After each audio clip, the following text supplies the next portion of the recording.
ಎಲ್ಲರಿಗೂ ಹೇಳಿ ಸರ್. ಈಗ ರತ್ನಗಳು, ಹರಳುಗಳು, ಹವಳಗಳು ಇವೆಲ್ಲ ಬರ್ತಾವಲ್ಲ, ಉಂಗುರಕ್ಕೆ ಹಾಕೋತಾರಲ್ಲ, ಅದು ನಮ್ಗೆಲ್ಲ ಸಿಗ್ತಿರೋದು ಒರಿಜಿನಲ್. ಆಮೇಲೆ ಅದ್ರದ್ದು ಏನಾದ್ರು ಯೂಸಸ್ ಆಗ್ತಾ ಇದೆಯಾ ಅಂತ ಆಕ್ಚುಲಿ ಅದು ಬಂದ್ಬಿಟ್ಟು it's one of the science. ಅದು ಒಂಥರ 64 ವಿದ್ಯೆದಲ್ಲಿ ಅದನ್ನು ಒಂದು ವಿದ್ಯೆ. ಫಾರ್ ಎಕ್ಸಾಂಪಲ್ ಇದು ಬಂದ್ಬಿಟ್ಟು ಬ್ಲೂ ಡೈಮಂಡ್ ಹಾಕೊಂಡ್ರೆ it gets connected to Saturn ಗ್ರಹ. ಸೊ ಅದನ್ನ ಹಾಕೊಂಡ್ರೆ ಆ ಸ್ಯಾಟರ್ನ್ ಇಂದ ಆ ರೇಸ್ ಬಂದು it enters that and it enters your body. That is one way of thinking that it will help you ಅಂತ. If you wear that during this 7.5 years ನಮಗೆ ಇದೆಯಲ್ಲ ಶನಿ ದಸೆ ಪೀರಿಯಡ್ ನಲ್ಲಿ ಅದು ಸ್ವಲ್ಪ ಕಡಿಮೆ ಆಗ್ತದೆ ಅಂತ, ಅವ್ರ ಅನುಗ್ರಹ ಇರ್ತದೆ ಅಂತ, ಆ ಥರ ಒಂದು ಭಾವ. ಆ ಥರ ಒಂದೊಂದು ಜ್ವಲ್ಗೆ ಒಂದೊಂದು ಗ್ರಹ ಬಂದು ಅಧಿಪತಿ. ಸೊ ಆ ಪರ್ಟಿಕ್ಯುಲರ್ ಪೀರಿಯಡ್ನಲ್ಲಿ ಆ ದಶಾಭುಕ್ತಿನಲ್ಲಿ ಅವ್ರು ಅದನ್ನು ಹಾಕೊಂಡ್ರೆ ಇಟ್ ವಿಲ್ ಹೆಲ್ಪ್ ದಮ್. ಅದು ಒಂದಷ್ಟಿಗೆ ನಿಜ. ಆದ್ರೆ ನಮ್ಗದು ಸಿಗುತ್ತಾ? ಅದು ನಿಜ, ಒರಿಜಿನಲ್ ಸಿಗ್ತದೆ. ಬಟ್ ಒಳ್ಳೆ ಜ್ಯುವೆಲರಿ ಶಾಪ್ನಲ್ಲಿ ಹೋಗಿ ಖರೀದಿ ಮಾಡ್ಬೇಕು. ಅದು ಬೇರೆ ಕಡೆ ಎಲ್ಲ ಹೋಗಿ ಖರೀದಿ ಮಾಡಿದ್ರೆ ಅದು ನಿಮ್ಗೆ ಒರಿಜಿನಲ್ ಸಿಕ್ಕಲ್ಲ. ಸರ್, ಸೆಕೆಂಡ್ ಕ್ವಶನ್, ಯಂತ್ರ, ತಾಯಿ ತಂತ್ರ ಇವೆಲ್ಲ ಬರೆದು ಕೊಡ್ತಾರಲ್ಲ ಮನೆಯಲ್ಲಿ, ಗೋಡೆಯಲ್ಲೆಲ್ಲ ಹಾಕ್ತಾರಲ್ಲ, ಸೊ ಅದರಿಂದ ಏನಾದ್ರು ಹೆಲ್ಪ್ ಆಗುತ್ತಾ ಅಂತ ಕೇಳ್ತಾ ಇದಾರೆ. ಅದು ಬಂದ್ಬಿಟ್ಟು ಲೋವರ್ ಸೈನ್ಸ್. ಆಕ್ಚುಯಲ್ ಸ್ಪಿರಿಚುವಲಿಸಮ್ಗೆ ಅದು ಹೆಲ್ಪ್ ಆಗಲ್ಲ. ಆಕ್ಚುಯಲ್ ಸ್ಪಿರಿಚುವಲಿಸಮ್ ಒಂದು ಧ್ಯಾನ ಮಾಡಬೇಕು ಮುಕ್ತಿ ಮೋಕ್ಷಕ್ಕೆ. ಇದು ಬಂದ್ಬಿಟ್ಟು ತಾತ್ಕಾಲಿಕವಾಗಿ ನಿಮಗೆ it may give temporary relief to a certain extent, but not completely. ಆ ಥರ ಇದು ಯಂತ್ರ ಇದೆಲ್ಲ ಅದನ್ನು ಇವಾಗ ಬಂದ್ಬಿಟ್ಟು ಕಮರ್ಷಿಯಲೈಸ್ ಮಾಡಿಬಿಟ್ಟಿದ್ದಾರೆ, ದುಡ್ಡುಗೋಸ್ಕರ ಮಾಡ್ತಾರೆ. ನಿಜವಾಗ್ಲೂ ಅದನ್ನು ಕೂತ್ಕೊಂಡು ಧ್ಯಾನ ಮಾಡಿ 1,08,000 ಅಥವಾ 108 ಟೈಮ್ಸು ಆ ಮಂತ್ರ ಹೇಳಿ ಆಂಜನೇಯಂದು ಯಂತ್ರ ಇಟ್ಟು ಮಾಡಿದ್ರೆ ಆವಾಗ ಅದಕ್ಕೆ ಎನರ್ಜಿ ಬರ್ತದೆ. ಅದನ್ನು ನೀವು ಹಾಕೊಂಡ್ರೆ it will protect you to a certain extent. But ಅದು ಶ್ರದ್ಧೆ, ಭಕ್ತಿ, ಏಕಾಗ್ರತೆಯಿಂದ ಮಾಡಬೇಕು. ದುಡ್ಡುಗೋಸ್ಕರ ಮಾಡಿದ್ರೆ ಅದು ಪ್ರಯೋಜನ ಇಲ್ಲ. ಸರ್, ಈಗ ಇನ್ನೊಂದು ಪ್ರಶ್ನೆ, ಸಾಧನೆ ಅಂದರೆ ಧ್ಯಾನ ಮಾಡೋದಕ್ಕೆ ಯಾವ ವಯಸ್ಸು ಉತ್ತಮ? ಬಾಲ್ಯನ, ಯೌವನನ, ಗೃಹಸ್ಥನ, ವೃದ್ಧಾಪ್ಯನ? ನೋಡಿ, ಆ ಕಾಲದಲ್ಲಿ ಒಂದು ಗುರುಕುಲ ಆಯಿತು. ಆ ಗುರುಕುಲದಲ್ಲಿ ಸಿಸ್ಟಮು. ಆ ಸಿಸ್ಟಮ್ ಹೆಂಗಂದ್ರೆ, ಒಂದು ಮಗು ಹುಟ್ಟಿದ್ದೆ 7 years ಆಗಿದೆ, ಅವನಿಗೆ ಉಪನಯನ ಮಾಡಿಬಿಟ್ಟು 12 ವರ್ಷ ತನಕ ಮನೆಯಲ್ಲಿ ಇಟ್ಕೊಂಡು 12 ವರ್ಷ ತಗೊಂಡೋಗಿ ಗುರುಕುಲಕ್ಕೆ ಸೇರಿಸ್ತಾರೆ. ಆವಾಗ ಗುರುಕುಲದಲ್ಲಿ ಅವ್ರಿಗೆ ಎಲ್ಲ ವಿದ್ಯೆ ಕಲಿಸ್ತಾರೆ, ಈ ಆಧ್ಯಾತ್ಮಿಕ ವಿದ್ಯೆಯನ್ನು ಕಲಿಸ್ತಾರೆ. ಸೊ ಆವಾಗ ಆ ಪೀರಿಯಡ್ನಲ್ಲಿ ಅವನು ಆ ಸ್ಪಿರಿಚುವಲಿಸಮ್ ಪಾತ್ ಹಿಡ್ಕೊಳ್ತಾನೆ. ಆಮೇಲೆ ಅವನು ಗೃಹಸ್ಥಾಶ್ರಮ ಬರ್ತಾನೆ. ಗೃಹಸ್ಥಾಶ್ರಮ ಕೆಲವು ದಿವಸ ಆದಮೇಲೆ ಹೀಗೋಸ್ಕರ ವಾನಪ್ರಸ್ಥಾಶ್ರಮ. This is the actual way of ಒಂದು ಸನಾತನ ಧರ್ಮ ಪ್ರಕಾರ ಲೈಫ್.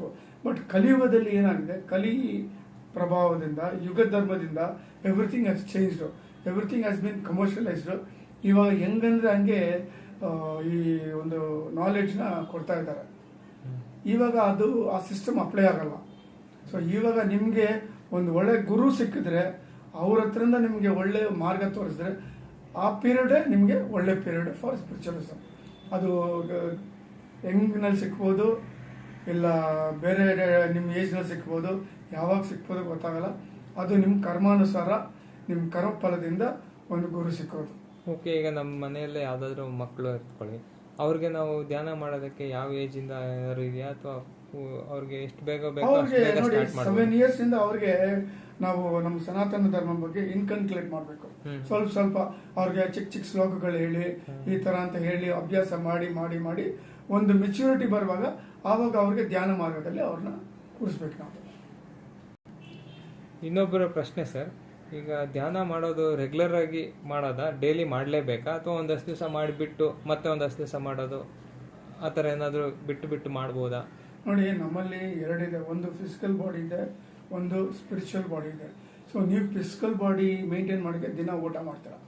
ಅದೇ ಥರ ಸ್ಪಿರಿಚುವಲ್ ಬಾಡಿ, ಆತ್ಮಕ್ಕೆ ನೀವೇನು ಮಾಡಬೇಕು, ಅದಕ್ಕೂ ಅನ್ನ ಕೊಡಬೇಕು. ಅದಕ್ಕೆ ಅನ್ನ ಏನು? ಧ್ಯಾನ. ಸೊ ಅದಕ್ಕೆ ನೀವು ರೆಗ್ಯುಲರ್ ಆಗಿ ಧ್ಯಾನ ಮಾಡಿದ್ರೇ ನಿಮಗೆ ನಿಜವಾಗಿ ನೀವು ಯಾರು ಅಂತ ತಿಳ್ಕೊಳ್ತೀರಾ, ನಿಜವಾಗಿ ನಾಲೆಡ್ಜ್, ಸತ್ಯ, ಪರಬ್ರಹ್ಮ ಯಾರು ಅಂತ ನಿಮಗೆ ಎಕ್ಸ್ಪೀರಿಯನ್ಸ್ ಆಗ್ತದೆ. ಅದು ನಿಮಗೆ ಸೇರಿದು ಮಾಡೋದು ಬಿಡೋದು. ಸರ್, ಈಗ ಇನ್ನೊಂದು ಪ್ರಶ್ನೆ ಇದೆ, ಏನಂದರೆ ದಂಪತಿಗಳು ಉನ್ನತ ದೈವಿಕ ಸಂತಾನ ಪಡೆಯೋದಕ್ಕೆ ಏನಾದರೂ ಮಾರ್ಗಗಳಿದಾವ ಅಂತ, ಅಂದ್ರೆ ಅವ್ರ ಮಗು ನಮ್ಮ ಮಗು ಅಂದ್ರೆ ದೈವಜ್ಞಾನ ಜಾಸ್ತಿ ಇರಬೇಕು. ದಂಪತಿಗಳು ಮೊದಲೇ ಅವರು ಮೊದಲು ಭಕ್ತಿ ಶ್ರದ್ಧೆಯಿಂದ ಭಗವಂತನ ಧ್ಯಾನ ಮಾಡಬೇಕು. ಆ ಭಗವಂತನಿದ್ದಾನೆ ಅಂತ ನಂಬಿ ಅವ್ರನ್ನ ಪೂಜೆ ಮಾಡಬೇಕು. ಪೂಜೆ ಮಾಡಿ ಆಮೇಲೆ ಒಳ್ಳೆ ಲಗ್ನದಲ್ಲಿ ಅವರು ಸೇರಿದ್ರೆ ಒಳ್ಳೆ ಸೋಲು ಹುಟ್ಟಿಸ್ತದೆ ಅವರಿಗೆ. ಇವಾಗ ನೋಡಿ, ಆತ್ಮಗಳು ಬರ್ತಾನೆ ಇರ್ತದೆ. ಆ ಆತ್ಮಗಳಲ್ಲಿ ಅಸುರ ಆತ್ಮ ಇರ್ತದೆ, ದಿವ್ಯ ಆತ್ಮಗಳು ಇರ್ತದೆ, ಒಳ್ಳೆ ಆತ್ಮಗಳು ಇರ್ತದೆ. ಸೊ ಅದಕ್ಕೆ ಆ ಕಾಲದಲ್ಲಿ ಮದುವೆ ಆದಮೇಲೆ ಕೆಲವು ಸಮಯದಲ್ಲಿ ಕೂಡಲೇ ಶೋಭನ ಇಡಲ್ಲ. ಅದಕ್ಕೆ ಅಂತ ಒಂದು ಟೈಮ್ ನೋಡಿ, ಲಗ್ನ ನೋಡಿ, ಒಳ್ಳೆ ಟೈಮ್ನಲ್ಲಿ ಅವ್ರನ್ನ ಸೇರಿಸಕ್ಕೆ ಬಿಡ್ತಾರೆ. ಯಾಕಂದರೆ ಆ ಸಮಯದಲ್ಲಿ ಒಂದು ದಿವ್ಯ ಆತ್ಮ ಬರ್ತಾ ಇರ್ತದೆ, ಅದು ಸೇರ್ಕೊಡ್ತದೆ ಅಂತ. ಅದು ಈಗ ಆ ಒಂದು ವ್ಯವಸ್ಥೆನೇ ಮರ್ತೋಗ್ಬಿಟ್ಟಿದ್ದಾರೆ. ಹೆಂಗಂದ್ರೆ ಹಂಗೆ ಅವ್ರು ಸೇರ್ಕೊಡ್ತಾರೆ ಅವರು. ಸರ್, ಇನ್ನು ಕೆಲವರು ಅಬಾರ್ಷನ್ಸ್ ಬಗ್ಗೆ ಮಾತಾಡಿದ್ದಾರೆ. ಅಬಾರ್ಷನ್ ಮಾಡೋದ್ರಿಂದ ಏನಾದರೂ ಸ್ಪಿರಿಚುವಲಿ ತೊಂದರೆ ಆಗತ್ತಾ ಅಂತ ಕೇಳಿ. ಅದು ಬಂದು ಆಧಾರ್ಮಿಕ್ ಆಕ್ಟಿವಿಟಿ. ನೋಡಿ, ನೀವು ಸೇರುವಾಗ ನೀವು ಖುಷಿಯಿಂದ ಸೇರ್ತೀರ, ಆವಾಗ ಒಂದು ಆತ್ಮ ಬಂದು ಸೇರ್ಕೊಳ್ತದೆ. ನೀವು ಅಬಾರ್ಷನ್ ಮಾಡುವಾಗ ಏನಾಗ್ತದೆ, ಆತ್ಮವನ್ನು ನೀವು ಡಿಸ್ಟ್ರಾಯ್ ಮಾಡ್ತಾ ಇದ್ದೀರಾ. ಓಕೆ, ಅದು ಮಾಡಬಾರ್ದು. ಅದನ್ನ ತಡಿತಾ ಇದ್ದೀರಾ ನೀವು. ಅದು ಬಂದು ಭೂಲೋಕದಲ್ಲಿ ಬರ್ತಾ ಬೆಳಕೆ. ಸೊ ಅದು ಪಾಪ, ಅದು ನಿಮ್ಗೆ ಸೇರ್ತದೆ. ಬೋತ್ ಹಸ್ಬೆಂಡ್ ಯಾರು ಮಾಡ್ತಾರೋ, ಅದು ಯಾರು ಪ್ರೇರಿಸ್ತಾರೋ ಅವ್ರಿಗೆ ಸೇರ್ತದೆ ಅದು. ಅವ್ರು ಹೋಗಿ ಎಲ್ಲಿ ಹಾಸ್ಪಿಟಲ್ ಮಾಡ್ಕೊಳ್ತಾರೋ ಅವ್ರಿಗೂ ಆ ಪಾಪ ಬಂದು ಶೇರ್ ಮಾಡ್ತಾರೆ. ಓಕೆ, ಈಗ ಅಂದ್ರೆ ಒಂದು ಸೋಲ್ಗೆ ಬರ್ತ್ ಅಂದ್ರೆ ಒಂದು ನೀವು ತಡೆ ಮಾಡ್ತೀರಾ, ನೀವು ಅವ್ರನ್ನ ಬರೋದು ತಡೆ ಮಾಡಲ್ಲ. ಅಬ್ಸ್ಟ್ರಕ್ಷನ್, ಅದು ತಪ್ಪು. ಅದು ತಪ್ಪು. ಅದು ನೇಚರ್ಗೆ ವಿರುದ್ಧ, ಅದು ಧರ್ಮಕ್ಕೆ ವಿರುದ್ಧ ಅದು. ಓಕೆ, ಈಗ ಅದನ್ನ ಈಗ ಒಂದು ಬೇಬಿಗೆ ಬರ್ತ್ ಮಾಡಿದ್ದಾರೆ ಅಂದ್ರೆ ಅದಕ್ಕೆ ಆದಂತ ಒಳ್ಳೆ ಕರ್ಮ ಫಲಗಳು ಸಿಗುತ್ತಾ? ಖಂಡಿತ ಸಿಗ್ತದೆ. ಅವರು ಜನ್ಮ ಕೊಡ್ತಾ ಇದ್ದಾರಲ್ಲ ಬರ್ತಿಗೆ, ಅದಕ್ಕೆ ಆ ತಂದೆ ತಾಯಿಗೆ ಪುಣ್ಯ ಸಿಗ್ತದೆ. ಸರ್, ಇದು ಒಂದು ಇನ್ನೊಬ್ರು ಕೇಳಿದರೆ, ಈ ಹರಕೆ ಹೊತ್ಕೊಂಡ್ರೆ ಅದು ಅಂದ್ರೆ ಭಗವಂತನ ಮೇಲೆ ಪ್ರೆಷರ್ ಆಗ್ತಂಗ? ಹರಕೆ ಬಂದ್ಬಿಟ್ಟು ಅದು ಮನುಷ್ಯನ ಸ್ವಭಾವ. ಅವರಾಗಿ ಅದು ಮಾಡ್ಕೊಳ್ಳೋದು. ಒಂದು ಕಂಡೀಷನ್ ಹಾಕ್ತಾರೆ ಭಗವಂತನಿಗೆ, ನಾನು ಮಾಡಿಕೊಟ್ರೆ ನಾನು ಇದನ್ನು ಮಾಡ್ತೀನಿ ಅಂತ. ಭಗವಂತ ಯಾವಾಗಲೂ ಹೇಳಲ್ಲ ನೀನು ಇದನ್ನು ಮಾಡು, ನೀನು ಹರಕೆ ಮಾಡು, ಈ ಥರ ಏನು ಅವ್ರು ಹೇಳಿಲ್ಲ. ಎಲ್ಲೂ ಇಲ್ಲ, ವೇದಾಸ್ನಲ್ಲಿ ಇಲ್ಲ, ಎಲ್ಲೂ ಇಲ್ಲ. ಇದು ಸನಾತನದಲ್ಲಿ ಏನಿದೆ, ಭಗವಂತನಿಗೆ ಹೋಗುವಾಗ ನಾವು ಕೈ ಮುಗಿದು ಅವ್ರನ್ನ ನಮಸ್ಕಾರ ಮಾಡ್ಕೋಬೇಕು. ಅಪ್ಪ, ನಾನು ಬಂದಿದ್ದೀನಿ, ನೀನು ಏನು ಮಾಡ್ಬೇಕಂತಿದ್ಯೋ ಅದನ್ನು ಮಾಡಂತ. ಅಲ್ಲಿ ದೇವಸ್ಥಾನ ಹೋಗ್ಬಿಟ್ಟು ನನಗೆ ಇದು ಬೇಕು ಅದು ಬೇಕು ಅಂತ ಕೇಳಿದ್ರೆ ಅದು it is of not useful. ಅದು ತಪ್ಪು. ಹರಕೆ ಮಾಡ್ಕೊಳ್ಳೋದು ತಪ್ಪು. ಇನ್ನೊಂದು ಪ್ರಶ್ನೆ, ಪ್ರಾಣಿನ ಬಲಿ ಕೊಡ್ತಾರೆ ದೇವರಿಗೆ, ಅದ್ರ ಬಗ್ಗೆ ಪ್ರಶ್ನೆ ಮಾಡಿದ್ದಾರೆ. ಪರಬ್ರಹ್ಮನೋ ಯಾವ ದೇವತೆಗಳಾಗಲಿ ದೇವರಾಗಲಿ ಅವರ ಬಲಿ ಅಂತ ಕೇಳಿಲ್ಲ ಯಾವ ಥರನೂ. ಇದು ಮನುಷ್ಯ ಬಂದ್ಬಿಟ್ಟು ಮಾಡ್ಕೊಂಡಿರೋದು. ಈ ತಾಂತ್ರಿಕ ವಿದ್ಯೆ ಅಂತ ಇದೆಯಲ್ಲ, ಅವರು ಈ ಮಂತ್ರವಾದಿಗಳು ಮಾಡಿರೋದು ಅಭ್ಯಾಸ. ಅದು ಕರ್ಮ ಬರ್ತದೆ. ಆ ಪ್ರಾಣಿನ ಕೊಲ್ಲುವಾಗ ಅದು ಎಷ್ಟು ಒಂದು ತುಳ್ಳಿ ಅದು ಪ್ರಾಣ ಬಿಡ್ತದೋ ಆ ಒಂದು ಪೇಯ್ನ್ ಅನ್ನೋದು ಅದು ಕರ್ಮ ಥರ ಆ್ಯಕ್ಟ್ ಆಗಿ ಅವ್ರಿಗೂ ಬರ್ತದೆ, ಯಾರು ಅದನ್ನು ಮಾಡಿಸ್ತಾರೋ ಅವ್ರಿಗೂ ಬರ್ತದೆ. ಅದು ಸೊ ಅಂದರೆ ಬಲಿ ಕೊಡೋದು ತಪ್ಪು. ಅದು ತಪ್ಪು. ಅದ್ರ ಬದಲು ಒಂದು ನಿಂಬೆಹಣ್ಣು ಕೊಡ್ಬೋದು, ಇಲ್ಲ ಬಿಳಿ ಬೂದ್ಗುಂಬಳಕಾಯಿ ಇದೆಯಲ್ಲ ಅದನ್ನು ಕೊಡ್ಬೋದು. ಯಾಕಂದರೆ ನಿಂಬೆಹಣ್ಣು ಬಂದ್ಬಿಟ್ಟು ಇಟ್ ಈಸ್ ಈಕ್ವಲ್ ಟು ಒಂದು ಮನುಷ್ಯ. ಅದನ್ನು ಕೊಟ್ಟರೆ ಓಕೆ. ಸೊ ಇನ್ನು ಕೆಲವರು ಹೇಳ್ತಾರೆ ಪ್ರಾಣಿಗಳಿರೋದೇ ಮನುಷ್ಯರು ಅದನ್ನು ತಿನ್ನೋದಕ್ಕೆ ಅಂತ ಹೇಳ್ತಾರೆ. ಇಲ್ಲ, ತಪ್ಪು. ಅದು ಸೃಷ್ಟಿ ಚತುರ್ಮುಖ ಬ್ರಹ್ಮ ಮಾಡಿದ್ದು ಇಲ್ಲಿ. ನಾವು ಬಂದು ಇದನ್ನು ನೋಡಿ ಆನಂದ ಪಟ್ಬಿಟ್ಟು ಹೋಗಬೇಕು. ಅದನ್ನು ಕೊಂದು ತಿನ್ನಕ್ಕಲ್ಲ ನಾವು ಬಂದಿರೋದು. ನಿಮಗೆ ಅಂತ ಬೇರೆ ಕೊಟ್ಟಿದ್ದಾನೆ ಭಗವಂತನ, ಅದನ್ನ ಯೂಸ್ ಮಾಡಿ ನೀವು. ಸರ್, ದೇವಸ್ಥಾನದಲ್ಲಿ ಇನ್ನೊಂದು ಪ್ರಶ್ನೆ ಇದೆ. ದೇವಸ್ಥಾನದಲ್ಲಿ ನಾವು ಹೇಗೆ ದೈವಿಕ ಅನುಗ್ರಹವನ್ನು ಪಡೆದುಕೋಬೇಕು, ಅದರದ ರೀತಿ ಹೇಗೆ ಅಂತ ನೋಡಿ. ದೇವಸ್ಥಾನ ಒಳಗಡೆ ಹೋಗ್ಬೇಕಂದ್ರೆ 2 ರೀತಿ ಇದೆ. ಒಂದು, ಫಸ್ಟು ಆಚೆ ಕಡೆ ಪ್ರಾಕಾರ ಪ್ರದಕ್ಷಿಣೆ ಮಾಡಿಬಿಟ್ಟು ಒಳಗಡೆ ದೇವ್ರ ನೋಡಕ್ಕೆ ಹೋದರೆ ಅದು ಸ್ಪಿರಿಚುವಲ್ ಆಧ್ಯಾತ್ಮಿಕ ಆಗಿ ನಮಗೆ ಬೆನಿಫಿಟ್ ಸಿಗ್ತದೆ. ಇಲ್ಲ, ನೀವು ಒಳಗಡೆ ಹೋಗ್ಬಿಟ್ಟು ಭಗವಂತ ನೋಡ್ಬಿಟ್ಟು ಆಮೇಲೆ ಪ್ರದಕ್ಷಿಣೆ ಮಾಡಿ ಬಂದರೆ ಅದು ನಿಮಗೆ ಮೆಟೀರಿಯಲ್ ಬೆನಿಫಿಟ್ ಸಿಗ್ತದೆ. ಆಮೇಲೆ ನೀವು ಒಳಗಡೆ ದೇವ್ರನ್ನ ನೋಡಕ್ಕೆ ಹೋದ್ಮೇಲೆ ಅಲ್ಲಿ ನಿಂತ್ಕೊಂಡ್ಮೇಲೆ ನೀವು ಹತ್ರ ಹೋಗಿ ನಿಂತ್ಕೊಂಡು ನೋಡಬೇಕಂತ ಏನು ಬೇಕಾಗಿಲ್ಲ. ಫಿಸಿಕಲ್ ಆಗಿ ನೀವು ಎಷ್ಟು ಹತ್ರ ಇದ್ದೀರೋ ಅಂತ ಅಮರ ಅವರು ಹೇಳಿದ್ದಾರೆ. It is not necessary. ನೀವು ಎಲ್ಲಿ ನಿಂತ್ಕೊಂಡಿದ್ದೀರೋ ಅಲ್ಲಿಂದ ಮನಸ್ಸಿನಿಂದ ಹೋಗಿ ಆ ದೇವರ ಹತ್ರ ಹೋಗಿ ಪ್ರದಕ್ಷಿಣೆ ಮಾಡಿ ಅವ್ರನ್ನ ಅಂಟಿ ನಮಸ್ಕಾರ ಮಾಡಿ ಮನಸ್ಸಿನಿಂದ ನೀವು ಬಂದರೆ ಅದೇ ಸಾಕು. ಆಮೇಲೆ ದೇವರ ಹತ್ರ ಹೋಗ್ಬಿಟ್ಟು ನೀವು ಏನು ಕೇಳಬಾರ್ದು. ಹೋಗ್ಬಿಡಪ್ಪ ಬಂದಿದ್ದೀನಿ, ಅದು ಏನು ಮಾಡಬೇಕಂದಿದೆ ನಿನ್ನ ಇಚ್ಛೆ ಅಂತ ಹೇಳ್ಬಿಟ್ಟು ಬರಬೇಕು.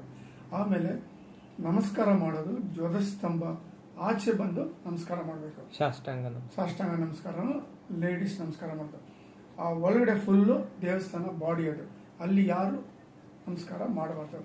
ಆಮೇಲೆ ಒಳಗಡೆ ಹೋದ್ಮೇಲೆ ದೇವ್ರನ್ನ ನಮ್ಮ ಕಣ್ಣಿಂದ ಫುಲ್ಲಾಗಿ ಅಲಂಕಾರವನ್ನು ನೋಡಬೇಕು. ಮೇಲಿಂದ ಕೆಳಗಡೆ ಫುಲ್ಲು ಅವ್ರದ್ದು ಅಷ್ಟು ಬ್ಯೂಟಿಫುಲ್ ಕಿರೀಟ, ಆ ಕಣ್ಣು, ಆ ಮುಖ, ಆಮೇಲೆ ಆ ಆಭರಣ, ಆ ಪಟ್ಟು ಪೀತನ ನೋಡಿಕೊಂಡು ಅದಕ್ಕೆ ಕೈ ಹಿಂಗೆ ಇಟ್ಕೊಂಡಿದ್ದಾರೆ, ನನ್ನ ಪಾದಕ್ಕೆ ಬಂದು ಸೇರಂತ. ಕೊನೆಯಲ್ಲಿ ಅವ್ರ ಪಾದವನ್ನು ನೋಡ್ಬಿಟ್ಟು ನಾವು ಬಂದ್ಬಿಡ್ಬೇಕು. ತಿರ್ಗಾ ಅವ್ರು ನೋಡಬಾರ್ದು. ತಿರ್ಗಾ ನೋಡಿದ್ರೆ ನೀವು ನೋಡಿದ ಫಲ ಹೊಟ್ಟೋಗ್ತದೆ. ಸೊ ಈಗ ದೇವಸ್ಥಾನಗಳಲ್ಲಿ ಸಪೋಸ್ ಈಗ ಬೆಂಗಳೂರಲ್ಲಿ ಅಂತ ಇಟ್ಕೊಳ್ಳಿ, ಯಾವ ದೇವಸ್ಥಾನಗಳಲ್ಲಿ ನಿಮ್ಗೆ ಗೊತ್ತಿರೋ ಹಾಗೆ ಗುರುಗಳು ಹೇಳಿರೋ ಹಾಗೆ ಎನರ್ಜಿ ಜಾಸ್ತಿ ಇರೋವಂಥದ್ದು? ಈಗ ತುಂಬ ದೇವಸ್ಥಾನಗಳು ಕಟ್ಸ್ಬಿಟ್ಟಿದ್ದಾರೆ, ಈಗ ನಮ್ಗೆ ಯಾವುದು ಗೊತ್ತಾಗಲ್ಲ. ಅಲ್ಲ, ನಮಗೆ ಬಂದ್ಬಿಟ್ಟು ನೋಡಿ ಗೊತ್ತಿರಂಗೆ ಅಂಬರೀಷ್ ವರ್ಮಾ ಅವರು ಹೇಳಿದ್ದು ಪ್ರಕಾರ ಋಷಿಗಳು ಸ್ಥಾಪಿತ ಮಾಡಿದ್ದ ದೇವಸ್ಥಾನಗಳು ಹಲಸೂರು ಸೋಮೇಶ್ವರ ದೇವಸ್ಥಾನ ಒಂದು, ಎರಡನೇದು ಗವಿ ಗಂಗಾಧರೇಶ್ವರ, ಆಮೇಲೆ ವಸಂತ ವಲ್ಲಭರಾಯ. ಈ 3 ದೇವಸ್ಥಾನ ಅವರು ನಮಗೆ ರೆಕಮೆಂಡ್ ಮಾಡಿರೋದು. ಅದಾದ್ಮೇಲೆ ಕೆಲವು ದೇವಸ್ಥಾನಗಳಿದೆ. ಈ ಕಲಾಸಪಾಳ್ಯದಲ್ಲಿ ಇದೆಯಲ್ಲ ಒಂದು ದೇವಸ್ಥಾನ, ಏನ್ ದೇವಸ್ಥಾನ, ಸಮಾಧಿ ಇದೆ ಒಂದು, ಅದು ತುಂಬಾ ಒಳ್ಳೆಯ ದೇವಸ್ಥಾನ. ಅಲ್ಲಿ ಚಕ್ರಗಳು ಸ್ಥಾಪಿತ ಮಾಡಿದ್ದಾರೆ. ಅಲ್ಲಿ ಹೋಗಿ ನಿಂತ್ಕೊಂಡ್ರೆ ಆ ಚಕ್ರ ಮೇಲಿದೆ, ನಿಮಗೆ ಆ ಚಕ್ರ ವೈಬ್ರೇಷನ್ ಫೀಲ್ ಮಾಡ್ಬೋದು.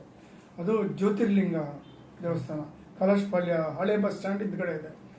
ಅದು ಜಲಕಂಠೇಶ್ವರ ದೇವಸ್ಥಾನ, ಹಳೆ ಕಲಾಶಪಾಳ್ಯ ಬಸ್ ಸ್ಟ್ಯಾಂಡ್ ಹಿಂದ್ಗಡೆನೇ ಇದೆ. ಆಮೇಲೆ ಕಾಡುಮಲ್ಲೇಶ್ವರ ದೇವಸ್ಥಾನ ಮಲ್ಲೇಶ್ವರದಲ್ಲಿ, ಆಮೇಲೆ ಸರ್ಕಲ್ ಮಾರಿಯಮ್ಮ ದೇವಸ್ಥಾನ, ಅದು ಮಲ್ಲೇಶ್ವರ. ಅದನ್ನು ನಮ್ಮ ಗುರುಗಳೇ ಅಮರ ಅವರೇ ಹೇಳಿರೋದು. ಸರ್, ತುಂಬ ಜನ ನನಗೆ ಡ್ರೀಮ್ ಆಗುತ್ತೆ ಅಂತ ಹೇಳ್ತಾರೆ, ಇನ್ನು ಕೆಲವರು ಎಕ್ಸ್ಪೀರಿಯನ್ಸ್ ಆಗ್ತದೆ ಅಂತ ಹೇಳ್ತಾರೆ. ನಮಗೆ ಡ್ರೀಮ್ಗೂ ಎಕ್ಸ್ಪೀರಿಯನ್ಸ್ಗೂ ಡಿಫ್ರೆನ್ಸಸ್ ಹೇಳಿ ಅಂತ ಹೇಳಿದ್ರೆ. ಎಲ್ಲರೂ ಕನಸು ಕಾಣ್ತಾರೆ. ಈ ಕನಸಿನಲ್ಲಿ ಬ್ಲ್ಯಾಕ್ ಅಂಡ್ ವೈಟ್ ಇದ್ರೆ ಅದು ಬಂದು ಬರೀ ಕನಸು, ಕಲರ್ ಇದ್ರೆ ಅದು ಆಸ್ಟ್ರಲ್ ಟ್ರಾವೆಲ್. ಅಷ್ಟೇ ಡಿಫ್ರೆನ್ಸ್, ಅಷ್ಟೇ. ಸರ್, ಇನ್ನೊಬ್ರು ಕೇಳಿದ್ರು ಮೆಡಿಟೇಷನ್ ಬರೀ 24 ಮಿನಿಟ್ಸ್ ಮಿನಿಮಮ್ ಆಗಿ ಮಾಡಬೇಕು ಅಂತ ಹೇಳ್ತಾ ಇದ್ದಾರೆ. ಯಾಕೆ, ವೈ ನಾಟ್ 10 ಮಿನಿಟ್ಸ್? ಏನಕ್ಕಂದ್ರೆ ಒಂದು ದಿವಸಕ್ಕೆ 24 ಅವರ್ಸ್ ಇದೆ. ಆ 24 ಅವರ್ಸ್ಗೆ ನಾವು 24 ನಿಮಿಷ ಧ್ಯಾನ ಮಾಡಿದ್ರೆ it will cover the entire day. ಅದಕ್ಕೆ 24 ಮಿನಿಟ್ಸ್ ಅಂತ ಹೇಳ್ತಾರೆ. ಆ ದಿನದ ಕರ್ಮನ ನಾವು ತಡೆ ಮಾಡ್ತೀವಿ. ಸೊ ಹಂಗಾಗಿ ರೆಗ್ಯುಲರ್ ಆಗಿ ಮೆಡಿಟೇಷನ್ ಮಾಡಿದ್ರೆ ಸಾಕು, ಸ್ಪಿರಿಚುವಲಿ ಎಲಿವೇಟ್ ಆಗೋದು. ಓಕೆ, ಇದು ಇನ್ನೊಂದು ಈ ಅಶೋಕ ಪಿಲ್ಲರ್ದು ಅಶೋಕ ಪಿಲ್ಲರ್ ಬಂದ್ಬಿಟ್ಟು ಆಕ್ಚುಲ್ ಅಶೋಕ ಪಿಲ್ಲರ್ ಬಂದ್ಬಿಟ್ಟು ಸಿಂಹ ಕೆಳಗಡೆ ಇದೆ, ಧರ್ಮಚಕ್ರ ಮೇಲ್ಗಡೆ ಇದೆ. ಅದೇ ಕರೆಕ್ಟ್ ಪ್ರೊಸೀಜರ್. ಇಲ್ಲಿ ಉಲ್ಟಾ ಮಾಡ್ಬಿಟ್ಟಿದ್ದಾರೆ. ಆಮೇಲೆ ನಮ್ಮ ಇಂಡಿಯಾ ಬಂದ್ಬಿಟ್ಟು ಭಾರತ ದೇಶ ಅಂತ ಇತ್ತು, ಅದನ್ನ ಈ ಬ್ರಿಟಿಷರ್ಸ್ ಬಂದು ಇಂಡಿಯಾ ಅಂತ ಮಾಡಿದ್ದಾರೆ. ಅದಕ್ಕೆ ಮೀನಿಂಗ್ ಇಲ್ಲ.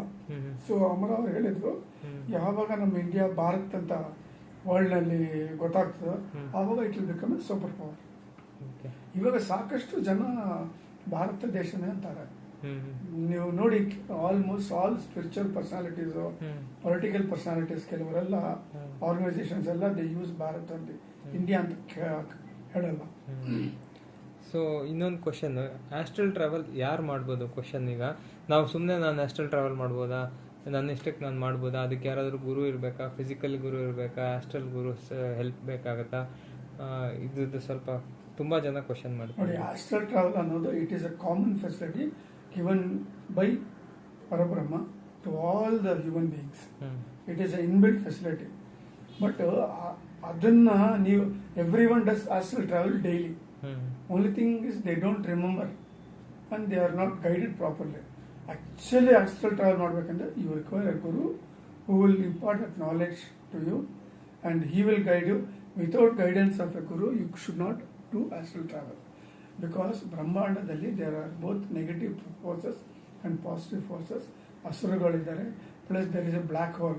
If you are caught with them, they will take you to their loka, disconnect you from this physical body, and they will use for their purpose. And if you get caught in the black hole, it will suck inside. ಅದು ಶೂನ್ಯ ಲೋಕ ಅಂತ.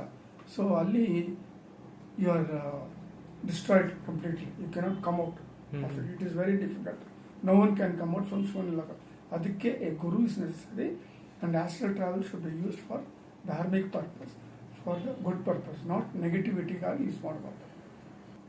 Sir, ಇದು ಸ್ವರ್ಗ ನರಕ ಅನ್ನೋದು ನಿಜವಾಗ್ಲೂ ಇದೆಯಾ?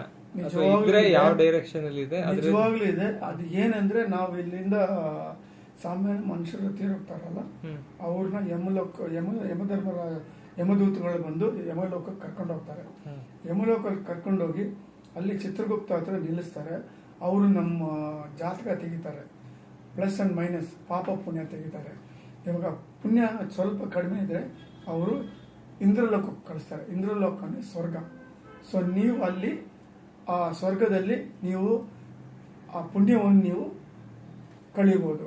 ಹೆಂಗಂದ್ರೆ ಅಪ್ಸಸ್ತ್ರೀಗಳಿರ್ತಾರೆ, ನಿಮಗೆ ಮಧುಪಾನ, ಊಟ, ತಿಂಡಿ ಎಲ್ಲ ಫಸ್ಟ್ ಕ್ಲಾಸ್ ಆಗಿರ್ತದೆ. ಅದಾದಮೇಲೆ ನೀವು ವಾಪಸ್ ಬರ್ತೀರ ಯಮಲೋಕಕ್ಕೆ. ಅಲ್ಲಿ ನರಕ ಇದೆ, ಅಲ್ಲಿ ನೀವು ಮಾಡಿರೋ ಪಾಪಕ್ಕೆ ಅಲ್ಲಿ ನಿಮಗೆ ಶಿಕ್ಷೆ ಕೊಡ್ತಾರೆ ಅಷ್ಟೇ. ಸರ್, ನಮ್ಮ ಸನಾತನ ಧರ್ಮದಲ್ಲಿ ನಮಸ್ತೆ ಹೇಳಿ. ಏನಂದ್ರೆ ಈಗ ಕೆಲವ್ರು ಕೇಳಿದರೆ ಇದು ಕರ್ಮ ಟ್ರಾನ್ಸ್ಫರ್ ಅಂದ್ರೆ ಕಾಲಕ್ಕೆ ಬಿದ್ದರೆ ಕರ್ಮ ಟ್ರಾನ್ಸ್ಫರ್ ಆಗುತ್ತಾ, ಯಾರ ಕಾಲಕ್ಕೆ ಬೀಳಬೇಕು, ಯಾರು ಕಾಲಕ್ಕೆ ಬೀಳಬಾರ್ದು, ಆಮೇಲೆ ಶೇಕ್ ಹ್ಯಾಂಡ್ ಮಾಡಿದ್ರೆ ಕರ್ಮ ಟ್ರಾನ್ಸ್ಫರ್ ಆಗುತ್ತೋ ಇಲ್ವೋ ಅಂತ ಕೆಲವು ಪ್ರಶ್ನೆ ಇದೆ. ಆಮೇಲೆ ಈ ಪ್ರಶ್ನೆಗೆ ಉತ್ತರ ಕರ್ಮ ಹೆಂಗೆ ಟ್ರಾನ್ಸ್ಫರ್ ಆಗುತ್ತೆ? ಅಂಬರೀಶ್ ವರ್ಮಾ ಅವರು ಕ್ಲೀನ್ ಆಗಿ ಹೇಳಿದ್ದಾರೆ, ಒಂದು ತಂದೆ ತಾಯಿ ಗುರು ಬಿಟ್ಟು ಬೇರೆ ಯಾರ ಕಾಲಕ್ಕೆ ನಾವು ನಮಸ್ಕಾರ ಮಾಡಿ ಸ್ಪರ್ಶ ಮಾಡಬಾರ್ದು. ಯಾಕಂದ್ರೆ ಬೇರೆಯವ್ರಿಗೆ ನಾವು ಆ ಸ್ಪರ್ಶ ಮಾಡಿ ನಮಸ್ಕಾರ ಮಾಡಿದ್ರೆ ಅವ್ರ ಕರ್ಮ ನಮ್ಗೆ ಹೋಗ್ತದೆ, ನಮ್ಮ ಕರ್ಮ ಅವ್ರಿಗೆ ಹೋಗ್ತದೆ. ನಮಗೆ ಆಲ್ರೆಡಿ ಕರ್ಮ ಇದೆ, ಅದನ್ನು ನಾವು ಅನುಭವಿಸ್ತಾ ಇದ್ದೀವಿ. ಇನ್ನು ಏನಕ್ಕೆ ನಾವು ಬೇರೆ ಕರ್ಮ ನಾವು ಸೇರಿಸ್ಕೋಬೇಕು? ಸೊ ಅದಕ್ಕೆ ನಮ್ಮಲ್ಲಿ ಯಾರು ನಮಸ್ಕಾರ ಮಾಡಲ್ಲ. ಇನ್ನೊಂದು ವೆಸ್ಟರ್ನ್ ಕಲ್ಚರ್ ಥರ ಶೇಕ್ ಹ್ಯಾಂಡ್ ಮಾಡಬಾರ್ದು ನಾವು. ಯಾಕಂದರೆ ಕೈ ಸ್ಪರ್ಶ ಮಾಡುವಾಗಲೂ ಅದು ಟ್ರಾನ್ಸ್ಫರ್ ಆಗ್ತದೆ ಕರ್ಮ. ಅದಕ್ಕೆ ನಮ್ಮಲ್ಲಿ ನಮಸ್ತೆ ನೋಡೋದು. ನಾಮಮ ಅಸ್ತೆ ಅಂದರೆ ಐ ಡೂ ನಾಟ್ ಎಕ್ಸಿಸ್ಟ್, ನಾನು ಇಲ್ಲ ಅಂದರೆ ಯಾರಿರೋದು, ನಾನು ನಮಸ್ತೆ ಮಾಡೋದು ಇನ್ನೊಬ್ರು ನಿಮ್ಮಲ್ಲಿರೋ ಆತ್ಮಕ್ಕೆ. ಆಮೇಲೆ ಕಣ್ಣಲ್ಲಿ ಕಣ್ಣಿಟ್ಟು ನೋಡೋದು, ಅದು ಕಣ್ಣಲ್ಲಿ ಕಣ್ಣಿಟ್ಟು ನೋಡೋದು ಬಂದು ಅದು depends on the persons will power and spiritual maturity. ಅದು ಕಣ್ಣಲ್ಲಿ ನೋಡಿದ್ರು ಅದೇ ಕರ್ಮ ಟ್ರಾನ್ಸ್ಫರ್ ಆಗುತ್ತೆ. ಕರ್ಮ ಟ್ರಾನ್ಸ್ಫರ್ ಆಗ್ತದೆ. ಕೆಲವು ಸಮಯದಲ್ಲಿ ದೃಷ್ಟಿ ಬಂದು ಕೆಟ್ಟದು, ನಿಮ್ಮಲ್ಲಿರೋ ಒಂದು ಒಳ್ಳೆತನವನ್ನು ಅದು ಡಿಸ್ಟ್ರಾಯ್ ಮಾಡ್ಬಿಡ್ತದೆ. ಓಕೆ. ಆಮೇಲೆ ಇದು ಮೆಡಿಟೇಷನ್ ಮ್ಯಾಕ್ಸಿಮಮ್ ಎಫೆಕ್ಟ್ ಯಾವಾಗಿರುತ್ತೆ ಅಂತ? ಮ್ಯಾಕ್ಸಿಮಮ್ ಎಫೆಕ್ಟ್ ಯಾವಾಗಿರ್ತದೆ ಅಂದರೆ ಅದು ನೀವು ಫುಲ್ಲು ಎಲ್ಲವನ್ನು ಮರ್ತ್ಬಿಟ್ಟು ನೀವು ಪರ್ಫೆಕ್ಟಾಗಿ ಯಾವಾಗ ಮಾಡ್ತೀರೋ ಆವಾಗ ಬೆಳಗ್ಗೆ, ರಾತ್ರಿ, ಅಮಾವಾಸ್ಯೆ, ಬ್ರಹ್ಮ ಮುಹೂರ್ತದಲ್ಲಿ 3:30 5:30 ತನಕ ಆ ಟೈಮ್ನಲ್ಲಿ ಯಾವಾಗ ಕೂತ್ಕೊಂಡು ಮಾಡಿದ್ರೇನು ಅದು ಮ್ಯಾಕ್ಸಿಮಮ್ ನಿಮಗೆ ಬೆನಿಫಿಟ್ ಸಿಗ್ತದೆ. ಇಲ್ಲ ಅಂದರೆ between 5:30 to 6:30, that is between sunset and moonrise, that is known as Godhuli kala, twilight period. ಆವಾಗಲೂ ನಾವು ಧ್ಯಾನ ಮಾಡಿದ್ರೆ ಫುಲ್ ಬೆನಿಫಿಟ್ ಸಿಗ್ತದೆ ನಮಗೆ. ಆಮೇಲೆ ಅಮಾವಾಸ್ಯೆ ಹುಣ್ಣಿಮೆಯಲ್ಲೂ ಮ್ಯಾಕ್ಸಿಮಮ್ ಬೆನಿಫಿಟ್ ಸಿಗುತ್ತೆ. ಹೇಗೆ ಅಂದ್ರೆ ಅದು ಮೂನ್ ಬಂದ್ಬಿಟ್ಟು ಅವಾಗ ನಮಗೆ ಹತ್ರ ಬರ್ತದೆ, and that vibrations from Moon will reaches. ಅದು ನಮಗೆ help us in our spiritual ಧ್ಯಾನ ಪ್ರೊಸೆಸ್. ಸರ್, ಈಗ ಮೊನ್ನೆ ನಿಮ್ದು ಲಾಸ್ಟ್ ವಿಡಿಯೋ ನೋಡ್ಬಿಟ್ಟು ಒಬ್ರು ಕ್ವಶನ್ ಮಾಡಿದ್ದಾರೆ, ಕರುಣ ಈಗ ಅಸುರ ಬಂದ್ಬಿಟ್ಟು ಆಮೇಲೆ ಸೂರ್ಯಲೋಕದಿಂದ ಬಂದು ಕರ್ಣ ಆಗ್ತಾನೆ. ಕರ್ಣ ಆದಾಗ ಕರ್ಣನ ಸ್ಟೋರಿಯಲ್ಲಿ ಎಲ್ಲ ಧರ್ಮ ಪಾಲನೆ ಮಾಡ್ತಾ ಇರ್ತಾನೆ, ಹೌದಲ್ವಾ? ಅದು ಯಾಕೆ ಹಸುರನ್ಗೆ ಆ ಫೀಚರ್ ಇರಬೇಕು, ಈ ಫೀಚರ್ ಯಾಕೆ ಬಂದ್ಬಿಟ್ಟು? Because of his staying in Suryaloka for quite some time, he got the good qualities from the Suryanarayana. So ಅದಕ್ಕೆ when he came out and took birth on this Boloka, he got that quality of ದಾನ ಮಾಡೋದು ಧರ್ಮ ಮಾಡೋದು. But ಏನಂದರೆ ಅವರು ದಾನ ಧರ್ಮ ಮಾಡಿದ್ರು, ಬಟ್ ಕೊನೆಯಲ್ಲಿ ಡೈಸ್ ಹಾಡಿದ್ರಲ್ಲ, ಆವಾಗ ಅಲ್ಲಿ ಕೆಲವರೆಲ್ಲ ದೇವೇರ್ ಈ ದ್ರೌಪದಿ ಬಂದಾಗ ವಸ್ತ್ರಾಭರಣ ಮಾಡೋಕ್ಕೆ ಮುಂಚೆ ಏನಾಯಿತು, Karna made a mistake. He commented that Draupadi you are a prostitute, ವೈಶ್ಯ ನೀನು, 5 ಜನ ಹತ್ರ ಮಲ್ಕೊಂಡಿದ್ಯಾ, ನಿನಗೋಗಿ ಏನು ಪತಿವಿರುತ್ತೆ ಅಂತ he made a negative comment. Because of that, he lost all the dana dharma fruits, whatever he had done. That one sentence made a black spot in his career, in his character. Although he shouldn't have done, knowing that she is none other than the wife of his brother. He made that grave mistake. It is nothing but it is ಘೋರ ಪಾಪ ಅವನು ಮಾಡಿದ್ದು. ಅವನು ಎಷ್ಟೇ ದಾನ ಧರ್ಮ ಮುಂಚೆ ಮಾಡಿರಲಿ, ಅದೆಲ್ಲ ವೈಪೌಟ್ ಆಗೋಯ್ತು. ಅದಕ್ಕೆ he died in a very pathetic way. Sir, ಈಗ ಕೆಲವು ಏರಿಯಾಸ್ ಲೈಕ್ ಜಯನಗರ್ ಎಲ್ಲ ತುಂಬ well established. What is the reason? ಅದರಿಂದ ಏನಾದರೂ ರೀಸನ್ ಏನಂದ್ರೆ, ಅದು 50,000 years ago it was Bharadwaja ashrama. And wear ನಮ್ಮ ಅಂಬರೀಶ್ ವರ್ಮಾ ಅವರು ಇದ್ರಲ್ಲ, ಅದು ಪೂಜೆ ರೂಮ್ ಆಗಿತ್ತು, ಭರದ್ವಾಜ್ ಮಹರ್ಷಿ ಆಗಿದ್ರು. ಆಮೇಲೆ ಅದರ ಆಪೋಸಿಟ್ನಲ್ಲಿ ರೋಡ್ ಒಂದು ಕಟ್ ಆಗ್ತದೆ, ಅಲ್ಲಿ ಮಿಸ್ಟರ್ ಬಾಲ್ ಹೆಸರು ಬಿಟ್ಟು ಇಲ್ಲ ಹೇಳ್ಬೋದು, ಮಿಸ್ಟರ್ ಬಾಲಸುಬ್ರಹ್ಮಣ್ಯಂ ಅಂತ ಒಬ್ಬರು ಇದ್ರು. ಅವರು he was the son of then Diwan of Mysuru. ಅವರು ಆ ಜಾಗ ತಗೊಂಡಿದ್ರು. It was big plot, 80/120, but he could build only on 1 portion. ಆ 1 portion ಬಿಲ್ಡ್ ಮಾಡಿ ಅವರು ವಾಸ ಮಾಡ್ತಾ ಇದ್ರು. ಒಂದು ದಿವಸ ನಾನು ಅವರು ಅಮರ ಅವ್ರು ಕೂತ್ಕೊಂಡು ಮಾತಾಡ್ತಾ ಇರುವಾಗ ಅವ್ರ ರೂಮ್ನಲ್ಲಿ ಹಾಲ್ ಹೋಗಿ ರೈಟ್ನಲ್ಲಿ ಹೋದರೆ ಒಂದು ರೂಮ್ ಇದೆ, ಚಿಕ್ಕ ಲೈಬ್ರರಿ ಥರ. ಅಲ್ಲಿ ಯಾವಾಗಲೂ ಇಟ್ ವಿಲ್ ಬಿ ವಾರ್ಮು, ಮಿಕ್ಕಿದ ಕಡೆ ಎಲ್ಲ it will be cold. So the atmosphere changes, the temperature changes. ಅದಕ್ಕೆ ಬಾಲಸುಬ್ರಹ್ಮಣ್ಯ ಕೇಳಿದ್ರು, ಸರ್ ಇದು ಏನಕ್ಕೆ? ಆವಾಗ ಅವ್ರು ಹೇಳಿದ್ರು, ಇದು ಭರದ್ವಾಜ್ ಮಹರ್ಷಿ ಆಶ್ರಮ ಇರುವಾಗ ಇದು ಬಂದು ಯಜ್ಞಶಾಲೆ.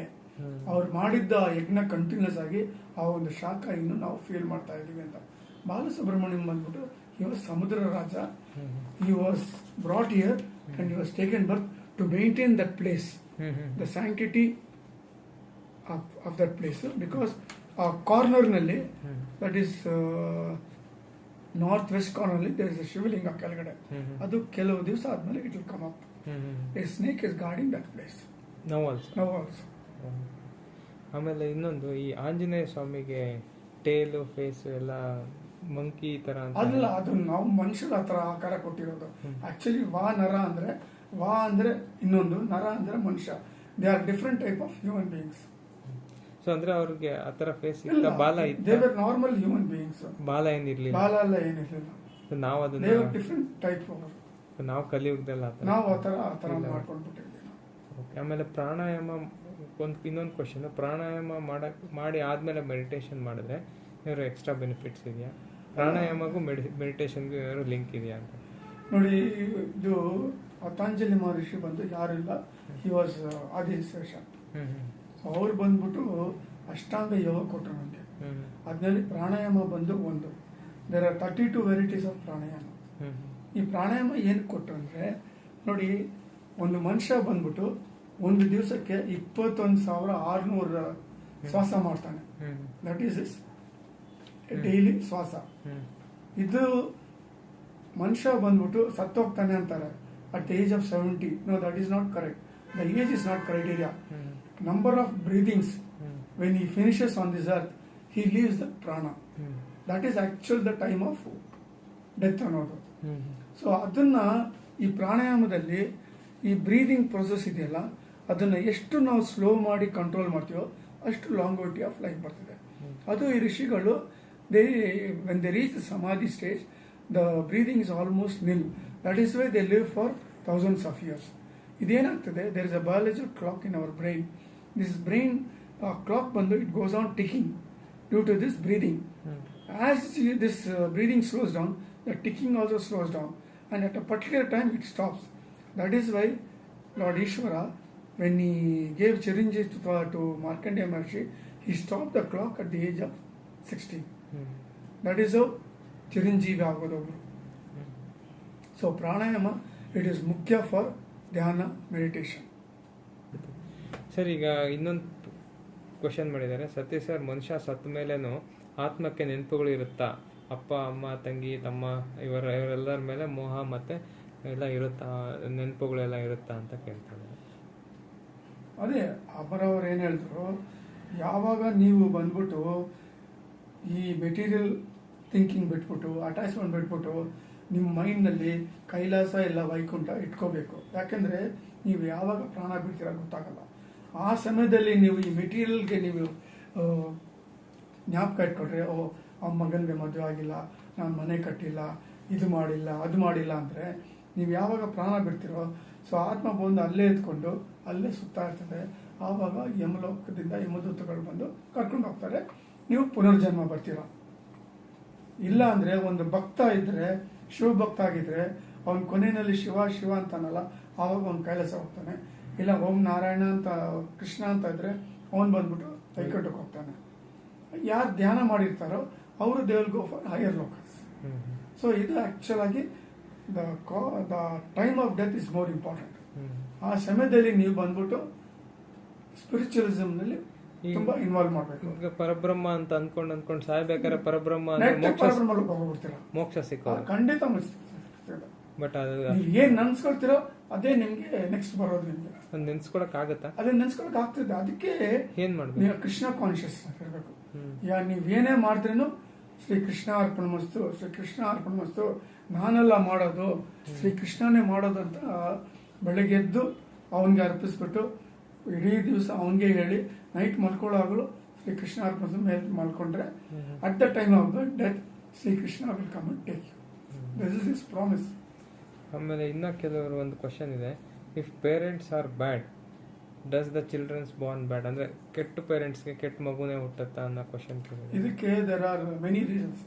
ಕೆಟ್ಟ ಪೇರೆಂಟ್ಸ್ ಇದ್ರು ಒಳ್ಳೆ ಕಾಲದಲ್ಲಿ ಸೇರಿ ಆ ಸೋಲ್ ಬಂದ್ರೆ it will become a good soul, good ಸಂಸ್ಕಾರ ಇರ್ತದೆ.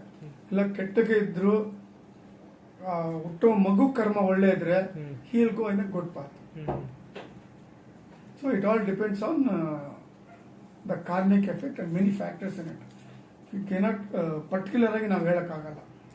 ಆಮೇಲೆ ಇನ್ನೊಂದು ಕ್ವಶನ್ ಕೇಳಿದರೆ, ಈ ಹೋಮ ಅವನ ಮಾಡಿಸ್ತಾರೆ, ಅದು ಮಾಡಿದ್ರೆ ನಮ್ಗೆ ಎಫೆಕ್ಟ್ ಆಗುತ್ತಾ, ಪಾಸಿಟಿವ್ ಎಫೆಕ್ಟ್ ಅಲ್ಲ, ಆಗುತ್ತಾ? ಅಂಬರೀಶ್ ವರ್ಮ ಅವರು ಕ್ಲೀನ್ ಆಗಿ ಹೇಳಿದರೆ this is not the age of homa havana and all those things. You should not do it. The age for that the age is different. ಈಗ ಮಾಡಿದ್ರೆ you will have the after effects of it. Negativity ಬರ್ತದೆ, ಆ ಕರ್ಮ ನಿಮ್ಗೆ ಸೇರಿಸ್ಕೊಳ್ತದೆ, ನೀವು ಅದನ್ನು ಅನುಭವಿಸ್ತೀರ.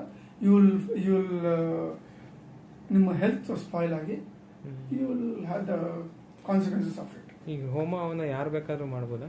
ಯಾರು ಬೇಕಾದ್ರೂ ಮಾಡೋಕ್ಕಾಗಲ್ಲ. ಅದು ಸನಾತನದಲ್ಲಿ ಋಷಿಗಳು they are given a certain process method, ಯಾವುದಕ್ಕೆ ಏನು ಮಾಡಬೇಕು. ಇವಾಗ ಒಬ್ಬರಿಗೆ ಮಕ್ಕಳಿಲ್ಲ ಅಂದರೆ ಪುತ್ರ ಕಾಮಿಷ್ಟಿ ಯಾಗ ಮಾಡ್ತಾರೆ. ಆಮೇಲೆ ಆ ಕಾಲದಲ್ಲಿ ರಾಜರು ಅಶ್ವಮೇಧ ಯಾಗ ಮಾಡ್ತಾ ಇದ್ರು. ಸೊ ಆ ಥರ ಒಂದೊಂದು ಹೋಮಕ್ಕೆ ಒಂದೊಂದು ಫಲ ಇರ್ತದೆ.